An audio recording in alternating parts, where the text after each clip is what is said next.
pour la suite. Et on revient en détail maintenant sur la soirée d'hier, soirée de cauchemar pour la droite, de reconquête pour la gauche qui a frôlé le Grand Chelem. Première étape, Poitou-Charentes, région longtemps présidée par Jean-Pierre Raffarin. Ségolène Royal a donc confirmé sa percée du premier tour. Sur place, Christophe de Valambra, Alain Darigan.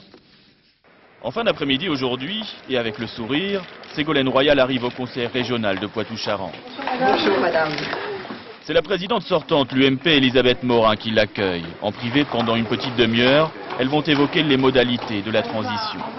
C'est l'épilogue cordial d'un duel de femmes qui a tourné hier soir à l'avantage de la candidate de gauche.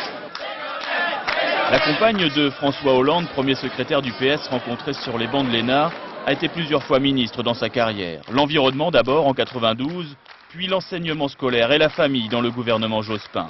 Depuis 16 ans, elle est aussi députée de Melle dans les Deux-Sèvres et en prenant hier soir la région du Premier ministre Jean-Pierre Raffarin, elle est également devenue un symbole de la gauche victorieuse. Je ne sais pas s'il faut s'ériger en symbole. Ce que je crois, c'est qu'il y a vraiment la fin d'un système, il y a vraiment une interpellation très forte au président de la République, parce qu'il faut qu'il change de politique. Mais au lendemain de la victoire, Ségolène Royal entendait surtout aujourd'hui se consacrer aux questions purement régionales. Rencontre avec les salariés d'une laiterie menacée de fermeture près de Poitiers. Ségolène Royal a décidé de se mettre au travail immédiatement. Et ce matin, à la foire des Héroldes dans la Vienne, la future présidente de Poitou-Charentes voulait en plus évoquer la méthode.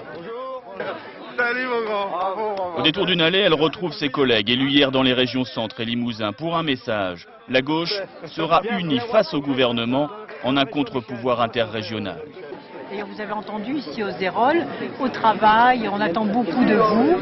Donc on est conscient de cette attente et on ne veut pas la décevoir. Et je pense qu'en unissant nos forces, nous pourrons aller de l'avant beaucoup plus efficacement. Vendredi, le conseil régional de Poitou-Charentes se réunira pour élire sa nouvelle présidente. Ségolène Royal sera la seule femme à occuper un tel poste en France. Autre région